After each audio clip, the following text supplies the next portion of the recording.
Let's go. Top of the morning. Coach Jack Daniels of the Boxers Trainers Channel.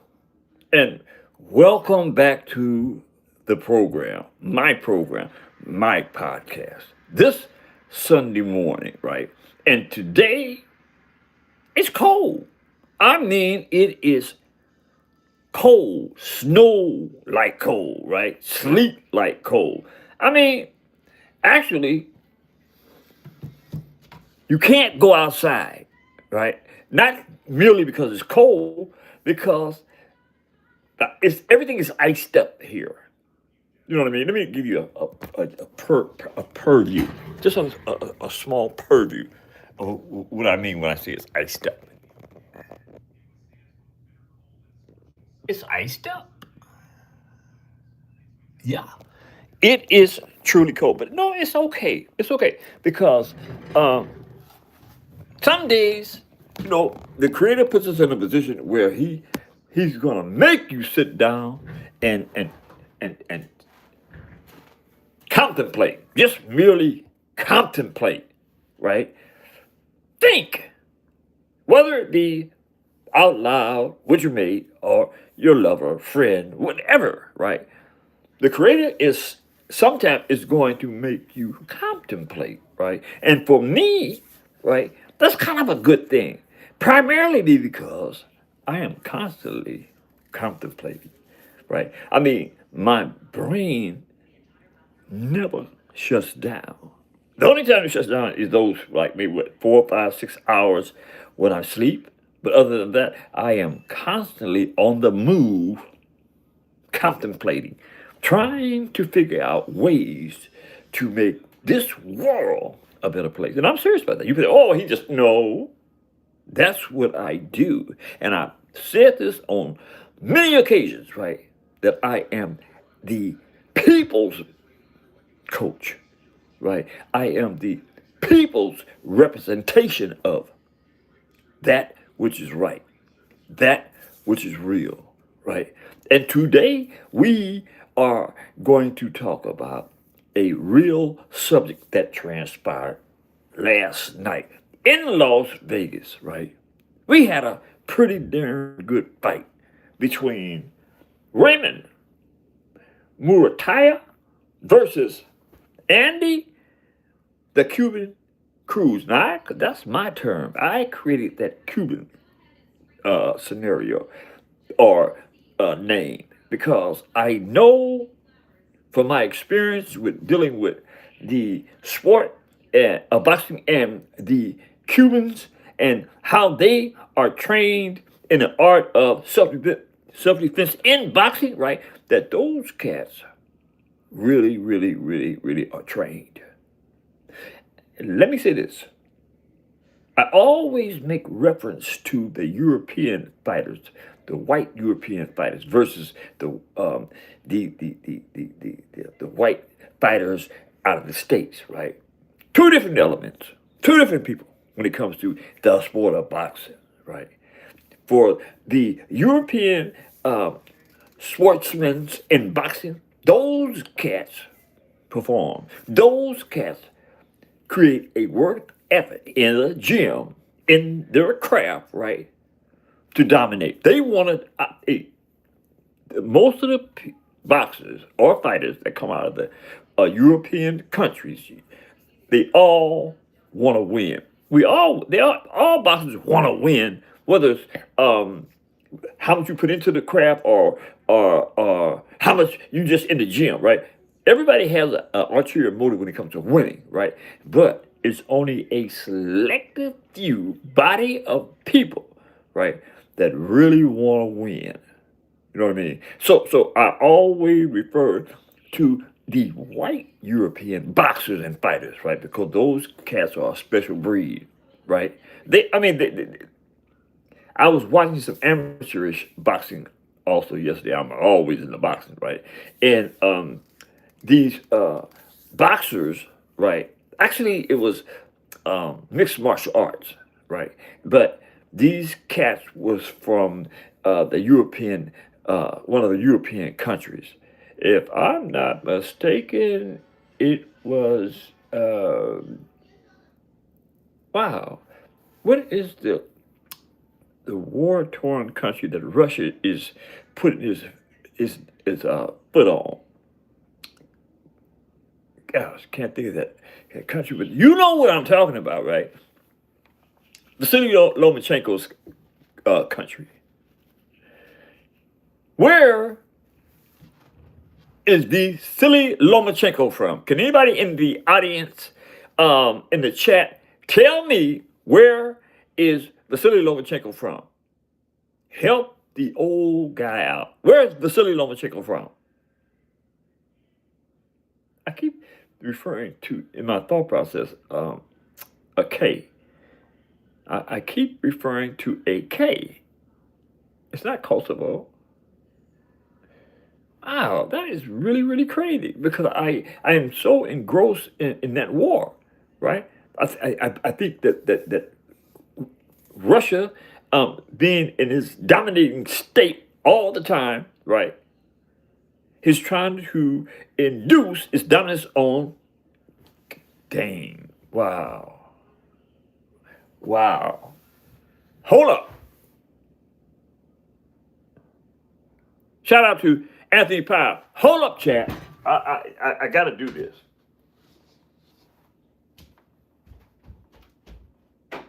Hold up, chat.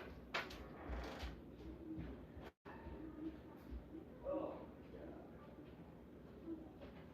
that is crazy. I should know that. What a war? What's the war, baby? Russia war. And what's other?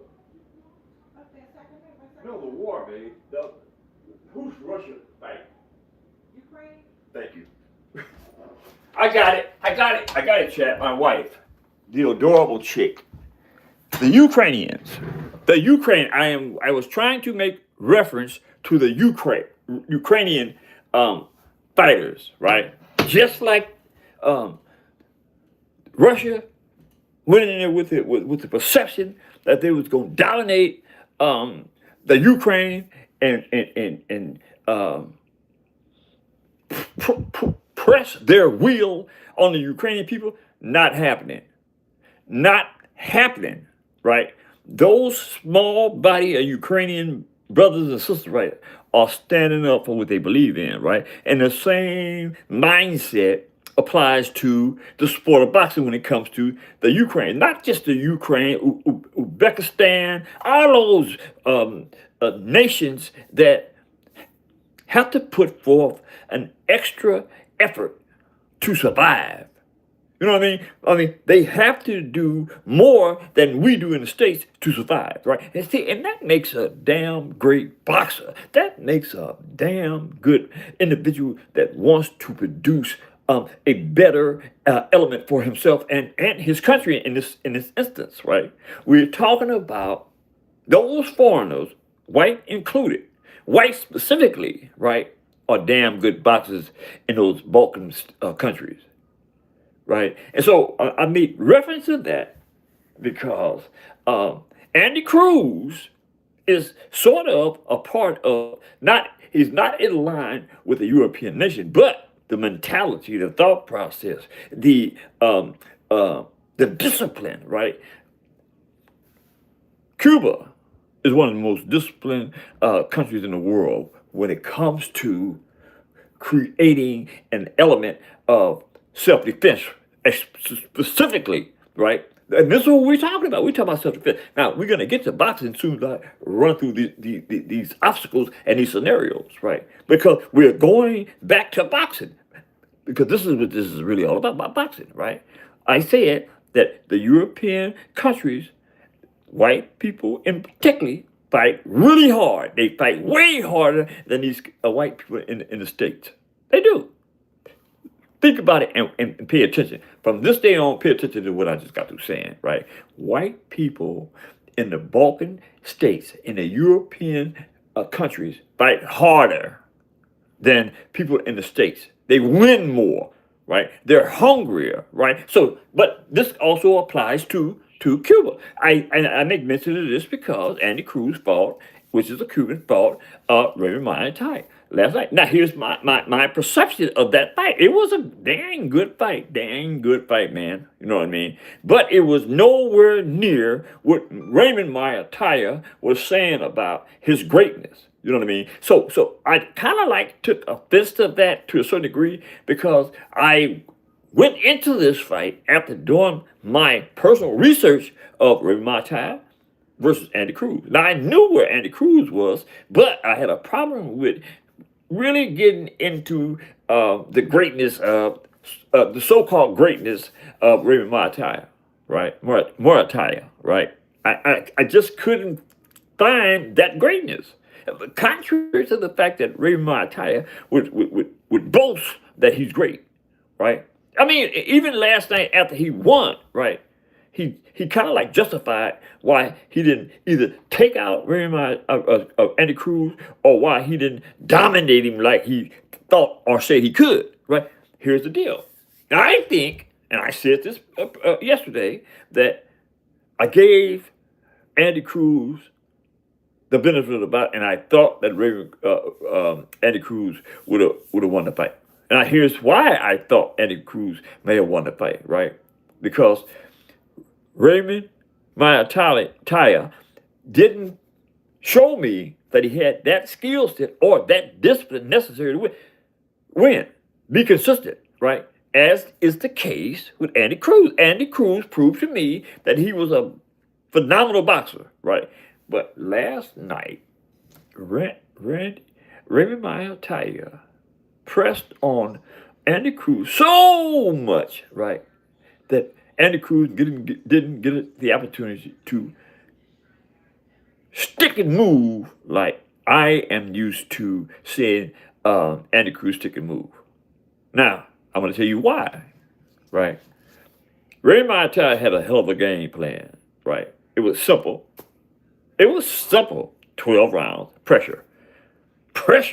At the end of the day, the school that I came up under, right? Pressure, bust pipes, right? And Raymond Muratalla demonstrated last night through Andy Cruz that the more pressure I apply to Andy Cruz, the more he's going to be bent to my will. And actually, he kind of like did that, right? Now, my thing with Andy Cruz in the fight last night was that Andy Cruz, via Bootsy Ennis, didn't have a good game plan. Simple as that. He didn't have a good game plan. Now, here's the deal. When you have a pressure fighter, you have to be able to adjust. You have to be able to figure this cat out and have a remedy to be able to go whatever rounds you go on. Last night it was 12, right?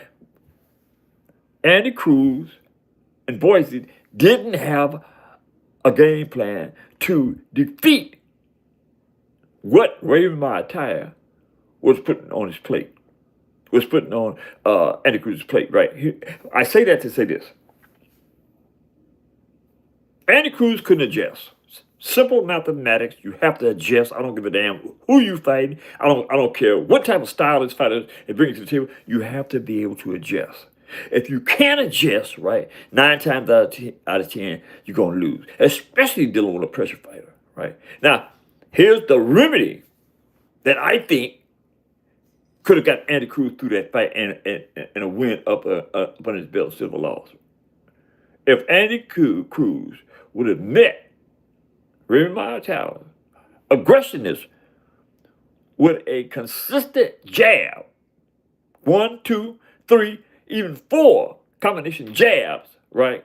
Working off the jab, he would slow Raymond Muratalla down. The jab is the most effective weapon in the business. Why didn't Boise know that? Why didn't Andy Cruz know that? Right? Andy Cruz is a phenomenal boxer. He's a phenomenal, and he did very well with Raymond Muratalla last night. He did very well. And in fact, it was a 50-50 fight. Even at the end of the day, they gave it to Raymond Muratalla. But in my opinion, Raymond Muratalla did just enough to get the win. By no means am I saying that it was that close. No, it wasn't. Right? Raymond Muratalla distanced himself from the first round to the 12th. It was a very combative fight, but because Andy Cruz couldn't adjust, it was all about the pressure of Raymond Muratalla. And it was never answered, right? Boise and Andy Cruz couldn't figure out what to do. And was like, when are you going to start jabbing? When are you going to consistently start jabbing? He never did that. What else could he have done? What else? Grab him? You know what I mean? What is that going to do if he pressured you? As soon as the clinches break, he's right back at you with that pressure. You got to have something to counter that. You got to have something to get out of the way of the pressure. The jab. Bam, bam, bam. He coming again. Bam, bam, bam. Jab. Bow, bow, bow. He stopped. He got to stop on them jabs. He got to stop. He got to stand still and recalibrate off the jab. Bow, bow, bow, bow, bam. Right? And the crew didn't do that. Right? So I'm saying there is an answer to any dilemma in boxing, but you got to be sharp enough mentally and physically to be able to make the adjustment. It was about the adjustment. It was about the adjustment that caused Andy Cruz to lose that fight last night. Look, man, I need y'all today to hit that subscription button, man. If you ain't doing nothing else today, hit that subscription button. Because I need to get great with my podcast. And I'm on the way. Because I'm starting to feel it again. You know what I mean? I take these days off. I get frustrated, right? And I make up excuses for why Jack Daniels, the Boxing Trainers Channel, is doing a great podcast. I do that. You know what I'm saying? But I got to stop doing that. I got to get out of the business of making excuses and get in the business of being great. I know damn well that I'm attracted to, because of the things that come out of my mouth. I know what I'm talking about because I live boxing. Man, hello. Let's say this again. Hello. At one time, I believe that in my weight class, which was then middleweight, 160 pounds, I always came in at like 162, right? I was a chunky, beefy 162. You know what I mean? And I always thought, because of the way that I trained and because of the way I dazzled in the ring, right? You know what I mean? Float like a butterfly. Bam, bam, bow. Sting like a bee. Bow, bow, bow, bow, bow, bow. That, no disrespect intended, the man was a great fighter, but I always thought he was garbage. Who? Marvin Hagler. Yeah, I'm serious. I always thought that Marvin Hagler was garbage. That I say that in a respectful sense, right? In the sense that I believe that my work regimen was so consistent, right, with being able to get in the ring with anybody and touch them up. Marvin Hagler, Sugar Ray Leonard, Thomas Hearns, you name it. I always believed that I was better than them cats. And again, I often tell you cats this, man, especially you young boxers, right?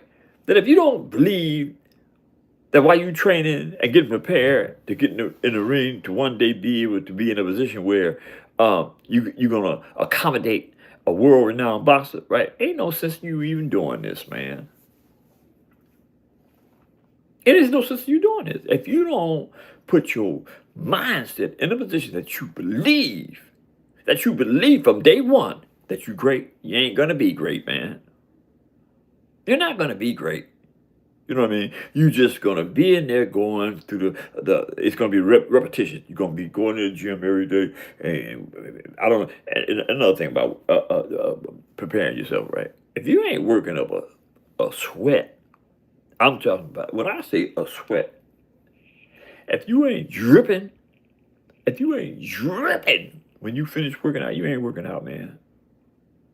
You're not working out. That's whether you working in the gym with the bags, sit-ups, push-ups, speed bag, the rope, right? Shadow boxing, You know what I mean? If you're not sweating profusely when you finish working out, you ain't working out, man. I don't actually care what a sport you engaged in. If you're not working out to the point where you profusely sweating, man, you in the way. You playing. See, and that is why I always thought and believed that I was better than them cats. The Marvin Hagler, you know what I'm saying? The Thomas Hitman Hearns. I always believed that I was better than those cats. Marvin Starling. I believe, and Marvin Starling was a hell of a boxer in and around that division, the middleweight division back in the day. I'm speaking about in the era of the up and coming era of Muhammad Ali. Where is he? Where is Muhammad? Muhammad is right there. You know what I'm saying? Muhammad is right there. I'm gonna give you a peekaboo at Muhammad. See? You see him. See, that was my favorite. That was my favorite, man, because I really tried to imitate him. You know what I mean? On my toe. Ooh, it was one time. It was a point in my career, right? Let me say this with you, right? It was a point in my career where I was so devastated with my hand speed and my punching power. Right? It was this guy out of St. Louis, Larry Davis was his name, right? And he didn't work out that much around me anymore, right? But he was known as a damn good boxer out of St. Louis, right? Them cats that come out of St. Louis, they put their work in. I don't care where you at, they come to California, Arkansas, whatever, right? They have most of the cats out of St. Louis, right? Have a history of boxing or fighting. You know what I mean? So this cat, he didn't work out as much as I did, right? But he came to me, he wanted to spar. I said, my God, you know what I mean? I don't have time for that, man. I'm trying to be the best. I'm trying to be the best in the world. I said, man, come on, man. You know, let's go for you out. Ooh. I said, man, look, I'm gonna tell you beforehand, I'm not taking the gloves off, meaning I'm popping you and socking you, doing anything that I would do to anybody that comes in the ring with me, right? Man, sure. Yeah, man, I ain't tripping. Yeah, if you can do that, right? Get in the ring with me. We go a round or two, right? The second round, you know what I mean? I started kind of like pressing him a little bit. Whoop, wop, bam, jab me, bow, bow, come to crawl, bam, right? And I hit him like with a jab with a right hand, bam, right? And he was going down. I knocked him out, right? And I'm seeing him going down, and I am so focused on what to do next, right? I popped him again, bam, and woke him up. That's how damn good I was, right? I put you to sleep. No, I ain't gonna say it like I did this every day. That happened once, right? I put him to sleep and woke him up before he hit the ground. Bam! Now you tell me, why shouldn't I have thought that I was that good? Why should I think that I have all the qualities necessary to be a great trainer? The two go together. If you were that good when you was a boxer, you were that good as a trainer, right? You have the mentality, the thought process to be able to get in there with your pupil and show him, right? Make him. See, it's a lot of things that I see today with these young boxers, man, that gets on my nerve. You know what I mean? The thing that really drives me insane about these young boxers today, you know what I mean? I'm gonna say one boxer excluded, and that is the young Sean Haney, right? I asked Bill about Sean the other day. He shot me off. He didn't say he totally shot me off, right? I'm saying, damn, I thought about that, and I went back to the internet and I pulled up Sean, right? And lo and behold, there's Sean, and Sean from 3 months ago, damn, he threw about I want to say 5 or 6 or 7 punch combination, and it was smooth. I'm saying that kid's put in work. You know what I'm saying? That kid wants to be somebody. Sean Haney showed me in that brief moment, right? In that brief exercise, right? as I previewed the tape, right, that Sean wants to be great. And you know, and I want to say this in in following Sean, right, from the beginning up until now, it's like, damn, he really want to be great like his big brother. I love him for that. You know what I mean? I mean, Sean had started off. His dad had started him off embracing tennis, which was that's one of my second love in the sports, right? It's tennis, right? Tennis isn't as brutal as boxing, right? And I'm quite sure that the master, right, uh, King Bill Haney, right, contemplated that before he chose tennis for his son. But his son, John, being around his brother, Devin, right, the lights, you know what I mean, everything that goes along with that, the purse, right, the gratification, the glory, all that is right before Sean, right? I don't know if my brother, right, entertained that when he put Sean in tennis, right? Because all the glamour associated with boxing is right there for Sean to scrutinize. And that he did, right? He flipped all the way up. Now I don't want to do that no more, Dad. I want to box, right? And I was on the phone with Bill's wife, right? And they was talking about Sean, right? And Bill was like on the fence with, man, you know what I'm saying? I'm trying to, you know what I'm saying, like get her to, you know what I'm saying, to be basically on my side, so to speak, right?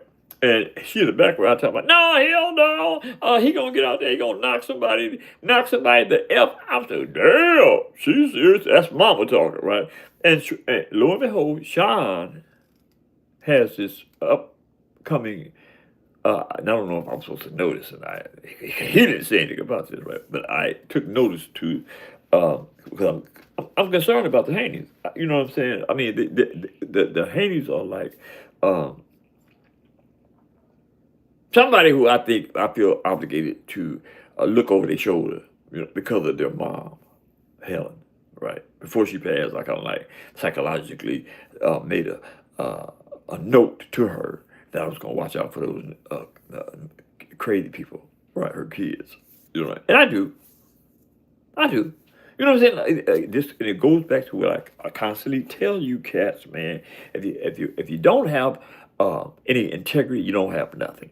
If you don't have a word, if you can't say something and mean it, right, and demonstrate that you mean it by action, right, you're like, come on, man. Nah, you got to grow up. You got to be we, especially as black men, have to have integrity, man. You know what I'm saying? If you don't have integrity, ain't nobody gonna respect you. Nobody. Nobody. How are you how are you gonna have somebody to respect you when you don't respect yourself? Because if you constantly say things that don't mean it right, who can believe you? Who? Not me. I got integrity. I know a lie when I see it. I know the truth when I see it. I hear it. You feel me? So I said that to say that Sean is obviously on the right track to gratification, and that is to become a great boxer. You know, and here's another note on Bill Haney, right? Bill Haney is, I've said this before, it's like the brother that wants everybody to do good, and he wants us to embrace, right, using or or coaching, good word, under the circumstances, our children to do other things that get in the street and gang bang and kill and rob. You know what I'm saying? This goes back to what I just got through saying about integrity, right? But it's so easy to get caught up in all these negativities, right? If you ain't got no credibility when it comes to your word, right? If it's easy for you to tell your mama, your friends, your dad, your brothers lies, right? It's going to be easy to tell the world that same lie. So Bill believes that we have and we do, we have an obligation, right, to take our children and do some tremendous with them, right? Coach them into being better human beings. Can't say Bill haven't done that because all three of Bill's kids that I know, it's more than that, four actually that I know, right? The oldest son, little Bill, right? Bill Jr., right? They're all engaged in DHP, Development Handy Promotions, right? So what I'm saying is this. Don't take light of the beauty that you have in your home. Don't let the obstacles that try to overwhelm us stop us from doing something great with our kids. We can do it. You can do it. You know, I was pretty successful with mine, right? I lost my son, but my daughter, she did quite well. She's doing quite well, and I'm proud of her. Yolanda, I'm proud of you. Love you too. So what I'm saying is this, people: we can do better with our kids, and it wouldn't be a bad idea to follow the blueprint that's already been laid out by Bill Haney. That being said, I'm gonna say this, and I got to go. Been on too long today, but I love it because I'm getting back into my mojo. Bam, bow, bow, bow, bow, bow, bow, bow, bow, bow, bow, bow, bow, bow, bow, bow, bow. One of these days, I'm gonna get up and show y'all what an old man can do at almost 80. I can still stick something, man. So hit that subscription button. Hit that subscription button. Hit the like button. Drop a comment in the comment section. And let me know how you think the old man is coming along with promoting the art of boxing. Can you do that? That being said, I'm gone.